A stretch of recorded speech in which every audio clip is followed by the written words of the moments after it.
नमस्कार मित्रों, apex classes के डिजिटल प्लेटफॉर्म पर आप सभी लोगों का हार्दिक स्वागत है। और एक नया टॉपिक स्टार्ट करता है जिसका नाम है रुधिर स्कंदन या रुधिर स्कंदन की क्रियाविधि के बारे में हम लोग बात कर रहे हैं। ठीक है, ब्लड क्लॉट जिसको बोलते हैं, रुधिर का थक्का जमना जिसको बोला जाता है। रुधिर का थक्का जमना एक प्रक्रिया है जिसका कुछ अंश आगे वाला, मतलब जो इंट्रोडक्शन है यानी परिचय वाला है, वो पोर्शन हम इस वीडियो में डिस्कस करेंगे और इसकी क्रियाविधि अगले वीडियो में डिस्कस करेंगे। अगले वीडियो में क्रियाविधि के साथ साथ में धमनी और शिरा के अंदर भी अंतर देख लेंगे ताकि हम फिर हृदय पे पहुंच सके। अब हम हार्ट पे पहुंचने वाले हैं बेटा, ठीक है ना। तो देखिएगा आप यहाँ पे हम लोग बात कर रहे हैं रुधिर का थक्का बनना या रुधिर स्कंदन। ठीक है, हम लोग बात कर रहे हैं रुधिर स्कंदन। रुधिर स्कंदन यानी कि ब्लड क्लॉट। किसके बारे में बात कर रहे हैं हम लोग? ब्लड क्लॉट के बारे में डिस्कस कर रहे हैं। तो रुधिर का थक्का जमना है, रुधिर स्कंदन की बात कर रहा हूं मैं यहाँ पे आपके पास में। इसका नाम क्या आपके पास में? ब्लड क्लॉट है। क्या है आपके पास में? Blood clot. ब्लड क्लॉट के बारे में देखिए आप लोग यहाँ पे, what ever the blood clot यानी रुधिर स्कंदन का क्या है। जैसे ही रुधिर वाहिनी है, रुधिर वाहिनियों में रुधिर बहता है। रुधिर वाहिनियां कौन सी है? धमनी है, शिरा है और केशिकाएं हैं। रुधिर वाहिनियों में क्या होता है? रुधिर बहता है। यदि किसी चोट की वजह से या किसी भी कारण की वजह से यदि रुधिर जो है वो रुधिर वाहिनियों से बाहर आ जाए तो बाहर क्या होता है? उत्तक होते हैं। बाहर क्या होता है? रुधिर वाहिनियों के उत्तक होते हैं। उत्तक में आ जाए तो वो एक जेली समान क्या होता है? पदार्थ बना लेता है। रुधिर कैसा होता है? जेली के समान संरचना बना लेता है और उसी को हम लोग क्या कहते हैं? थक्का या क्लॉट का कहते हैं। क्या कहते हैं? थक्का या क्लॉट कहते हैं। तो रुधिर वाहिनियों से रुधिर है, रुधिर वाहिनियों से रुधिर बाहर आते ही रुधिर क्या होता है? जेल के समान क्या होता है? संरचना में परिवर्तित होता है। तो यहां पे इसको ऐसा लिखा जा सकता है कि रुधिर वाहिनियों, कैसे लिख सकते हैं? रुधिर वाहिनियों से रुधिर के बाहर आते ही रुधिर एक जेली के समान संरचना बना लेता है। ठीक है, संरचना में परिवर्तित हो जाता है। संरचना में परिवर्तित हो जाता है। समझ रहे हैं? संरचना में क्या होता है? परिवर्तित हो जाता है। जब ये संरचना में परिवर्तित हो जाता है तो इसे ही हम लोग क्या कहते हैं? थक्का कहते हैं। क्या कहते हैं? थक्का यानी कि क्लॉट कहते हैं। ठीक है ना, क्या कहते हैं? थक्का कहते हैं। तो थक्का क्या है? थक्का यहाँ पे ये है कि रुधिर का रुधिर वाहिनियों से बाहर आना और जेली समान पदार्थ में परिवर्तित होना, उसको क्या कहते हैं? अपन थक्का कहते हैं। क्या कहते हैं? थक्का। रुधिर के थक्का बनने की क्रिया को स्कंदन कहते हैं, क्लॉटिंग कहते हैं। स्कंदन मतलब क्लॉटिंग होता है बच्चे। ठीक है, तो ये भी लिख सकते हैं हम लोग यहाँ पे। क्या लिखेंगे? रुधिर के थक्का बनने की प्रक्रिया स्कंदन कहलाती है। क्या कहलाती है? स्कंदन कहलाती है। ठीक है, क्या कहलाती है? स्कंदन। स्कंदन मतलब हो गया कोएगुलेशन या क्लॉटिंग। ठीक है, क्या बोलते हैं? क्लॉटिंग। समझ रहे? क्लॉटिंग प्रोसेस इसको बोला, मैकेनिज्म है इसके अंदर। ठीक है ना, याद रखिएगा। दो चीजें मैंने बताई, थक्के की परिभाषा बता दी मैंने आप लोगों को और साथ ही साथ में मैंने क्या बता दिया आपको? स्कंदन किसे कहते हैं भी बता दिया। अब क्लॉट करता क्या है? क्लॉट क्यों बन रहा है? क्लॉट अगर यहां से ब्लड निकल रहा है, बाहर और अंदर दोनों तरफ क्लॉट बन सकता है। शरीर के अंदर भी बन सकता है, शरीर के बाहर भी बन सकता है, दोनों तरफ बन सकता है। तो अगर क्लॉट जो है मतलब यहां से ब्लड निकला तो यहां पे कोई ना कोई वेसल यानी कि वाहिनी डैमेज हुई है, इस वजह से क्लॉट निकला, मतलब ब्लड निकल रहा है, वहां पे क्लॉट बन रहा है। तो क्लॉट इसलिए बन रहा है ताकि बाहर से कोई भी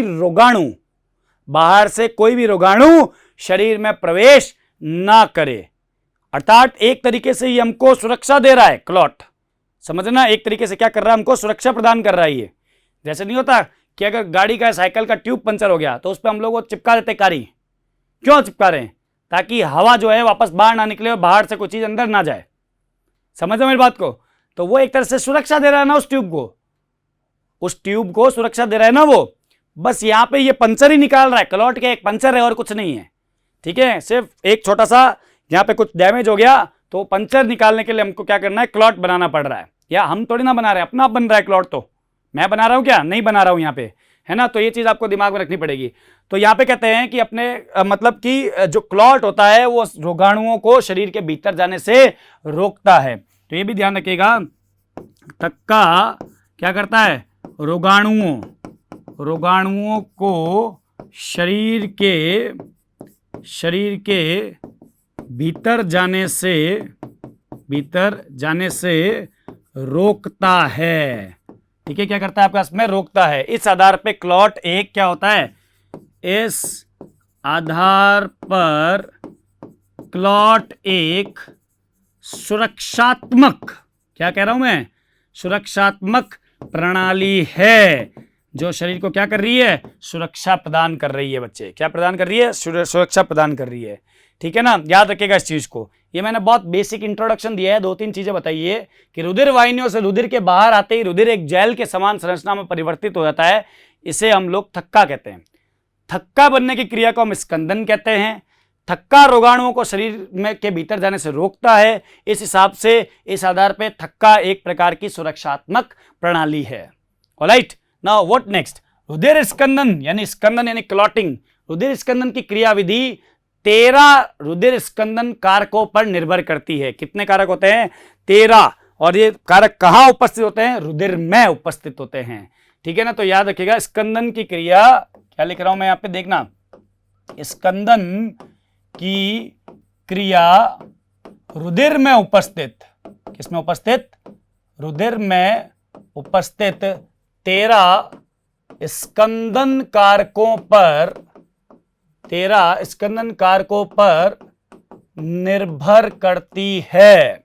कितने, 13 स्कंदन कारकों पर निर्भर करती है, जो खुद कहां पे है, ब्लड में ही प्रेजेंट है। कहां प्रेजेंट है आपके पास में, ब्लड में ही प्रेजेंट है।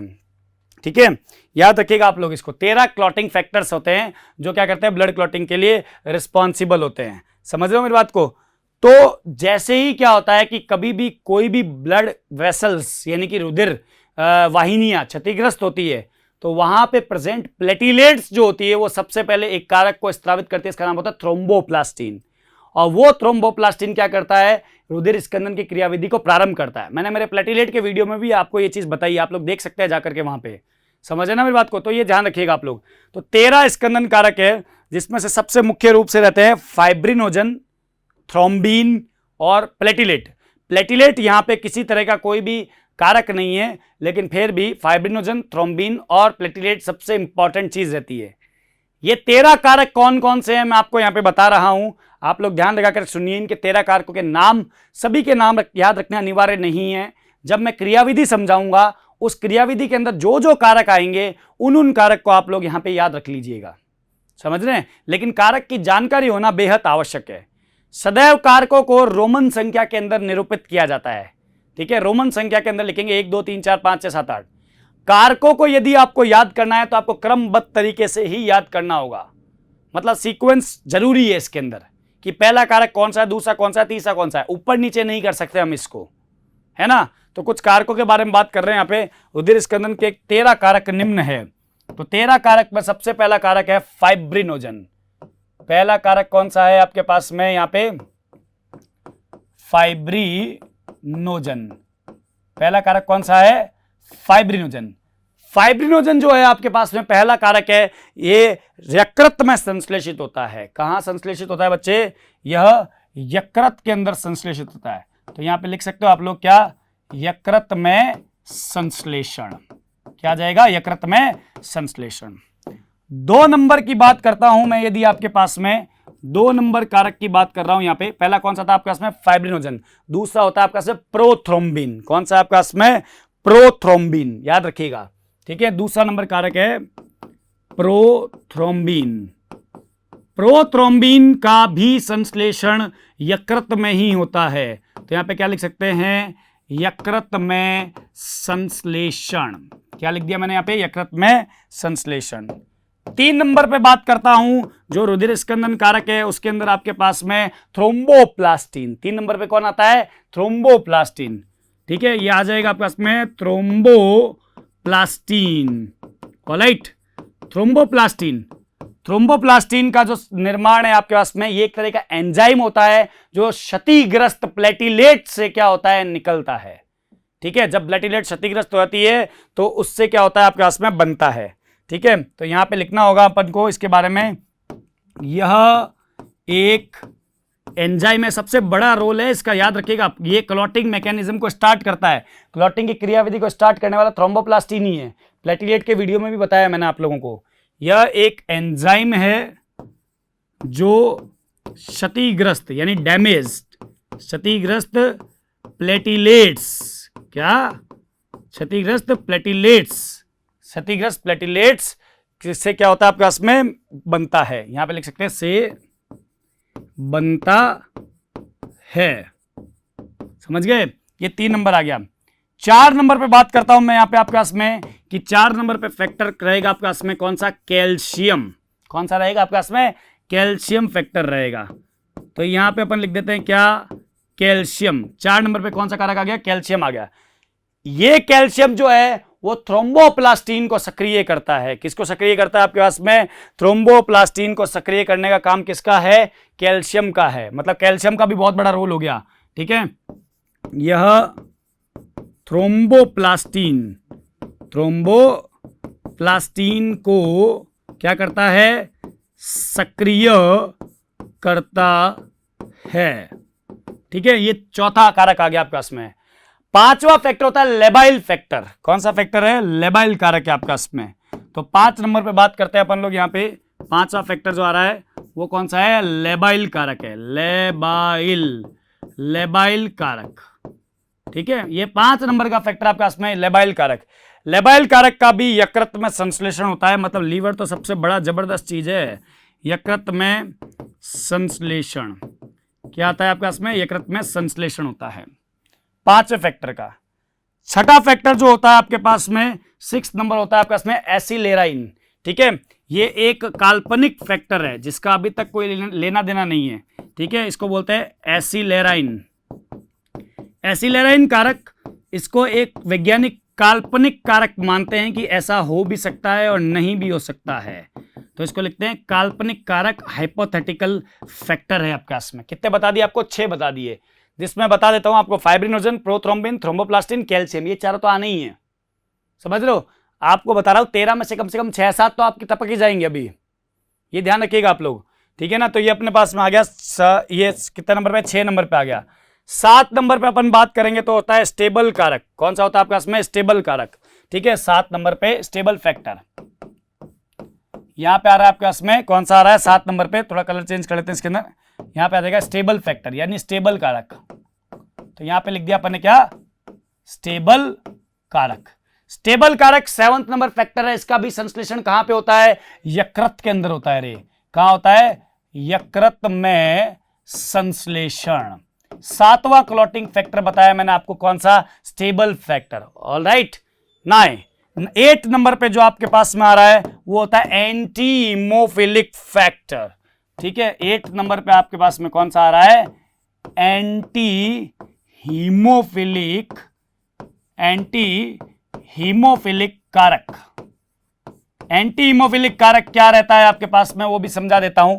ये जो कारक है ये क्या करता है, हीमोफीलिया, इसकी कमी से क्या होता है, हीमोफीलिया ए रोग होता है। अब सबसे बड़ी बात आती है कि हीमोफीलिया क्या होता है यहां पे।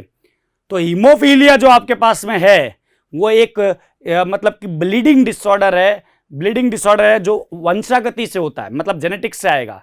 इसमें एक्स गुणसूत्र क्या होता है आपके पास में, अप्रभावी रहता है। एक्स लिंग गुणसूत्र अप्रभावी विकार है ये।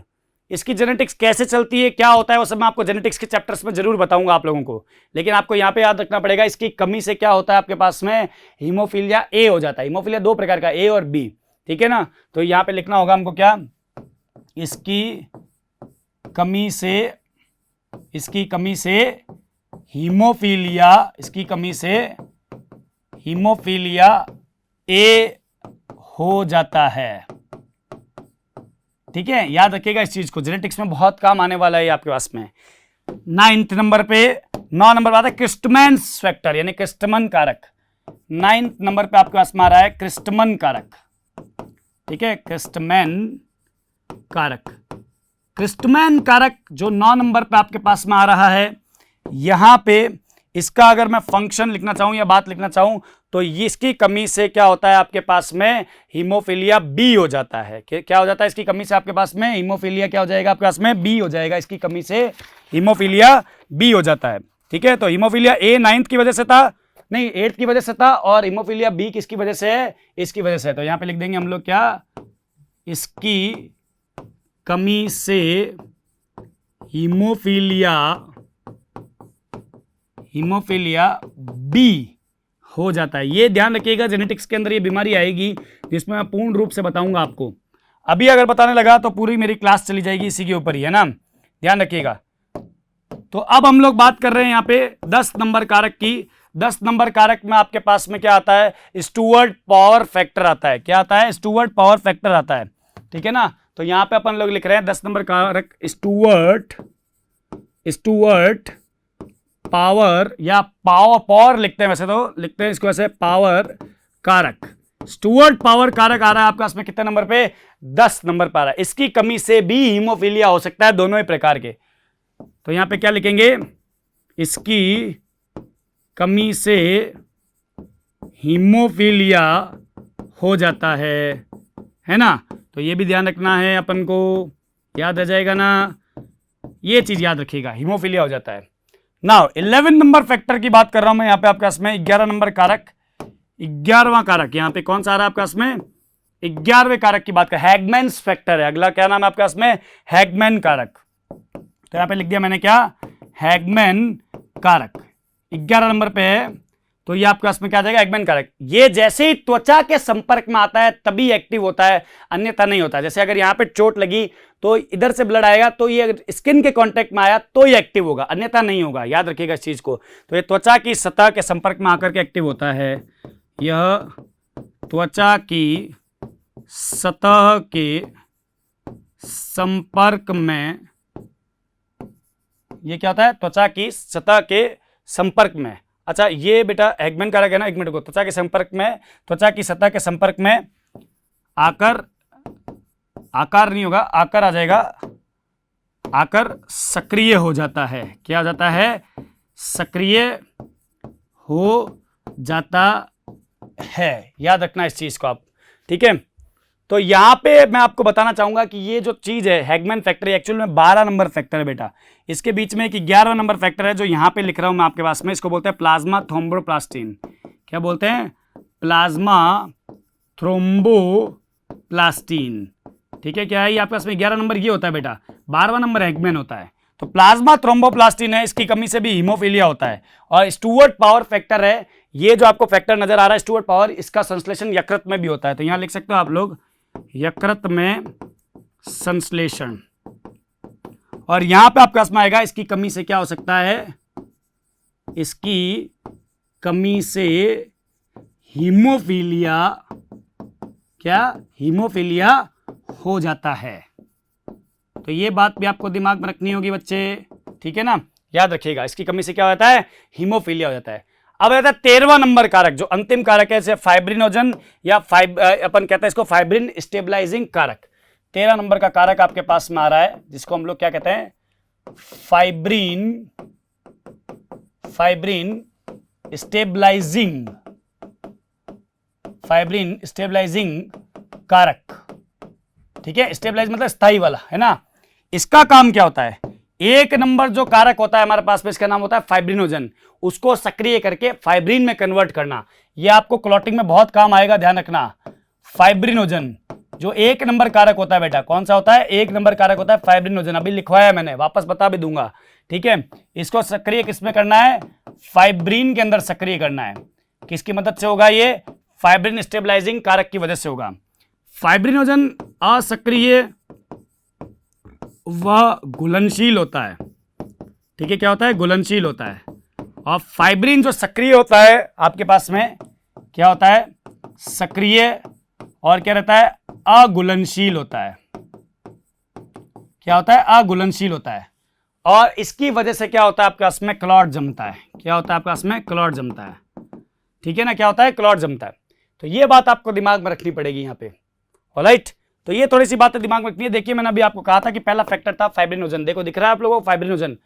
ठीक है ना। तो 13 क्लॉटिंग फैक्टर्स मैंने आपको यहाँ पे बताए हैं, fibrinogen, prothrombin, thromboplastin, calcium, labile, accelerin, then after stable, antihemophilic, Christmas, Stuart Prower, plasma thromboplastin, Hageman and fibrinogen stabilising factor, fibrin stabilising factor. तो ये आपके पास में कितने फैक्टर्स बताए मैंने आपको? 13 क्लॉटिंग फैक्टर्स बताए हैं। 13 क्लॉटिंग फैक्टर्स, आपके 13 में से कम 6-7 तो है आपके काम आ जाएंगे मैकेनिज्म के अंदर, है ना। यहां पे मैंने ब्लड क्लॉटिंग की या ब्लड क्लॉट के बारे में परिचय दे दिया है। इसकी क्रियाविधि मैं अगले वीडियो में आपको बताऊंगा कि ब्लड क्लॉटिंग की मैकेनिज्म क्या होती है, क्रियाविधि क्या होती है, कितने स्टेप में कंप्लीट होता है ना। साथ ही साथ में हम लोग नेक्स्ट वीडियो में बात कर लेंगे धमनी और शीरा के बारे में भी, जो कि बहुत ही इंपॉर्टेंट टॉपिक है अपने आप में। धमनी और शीरा में अंतर पता होना चाहिए, उनका चित्र पता होना चाहिए बहुत ही अच्छे तरीके से। तो ये हम नेक्स्ट वीडियो में बात करेंगे। इस वीडियो में हमने RH इनकॉम्पैटिबिलिटी का एरिथ्रोब्लास्टोसिस फर्टाइलिस देखा, जो सबसे इंपॉर्टेंट काम था इसके अंदर, सबसे इंपॉर्टेंट टॉपिक था जिसके ऊपर सवाल काफी बार पूछा हुआ है। तो ये बात आप थोड़ा सा दिमाग में रखिएगा, समझ गए ना। तो इस वीडियो में इतना ही रखते हैं, नेक्स्ट वीडियो में मिलते हैं ब्लड क्लॉटिंग मैकेनिज्म, साथ में आर्टरी और वेन के स्ट्रक्चर के साथ में। धन्यवाद। सब्सक्राइब करें हमारा apex classes edutech YouTube channel, साथ ही बेल आइकन को क्लिक करना बिल्कुल ना भूलें, ताकि आगे आने वाले सभी यूट्यूब वीडियोस की अपडेटेड नोटिफिकेशंस सबसे पहले आपको मिले। Apex classes edutech, subscribe now.